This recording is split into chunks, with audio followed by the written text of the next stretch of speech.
যুবক ভাই শোনো, মৃত্যু যেহেতু আছে, তোমার রক্ত এখন গরম, তোমার শরীর এখন তাজা, তুমি মনে করতেছো যে আমার মতো বাহাদুরি আর কে করতে পারবে।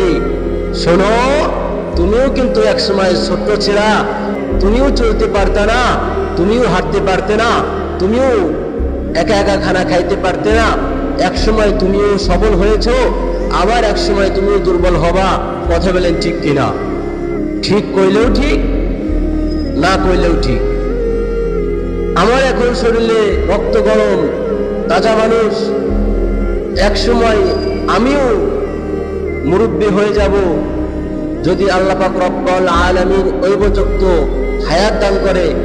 এমনও হইতে পারি যে নিজে নিজে চলার ক্ষমতা রাখতে পারবো না এক সময়।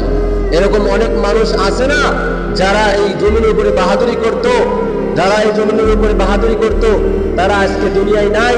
যারা বাহাদুরি করত তারা আজকে দুনিয়ায় থাকলেও অনেকেই আছে ঘরের মধ্যে পড়ে আছে।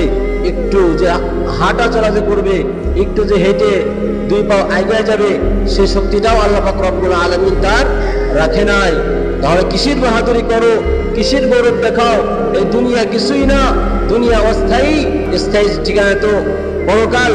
সেই স্থায়ী ঠিকানার উপরে ভরসা করে সেইখানে যেতে হইলে কি পুঁজি নিয়ে যেতে হবে, ওই চিন্তা ভাবনা আমাদের করার দরকার আছে না নাই বলেন?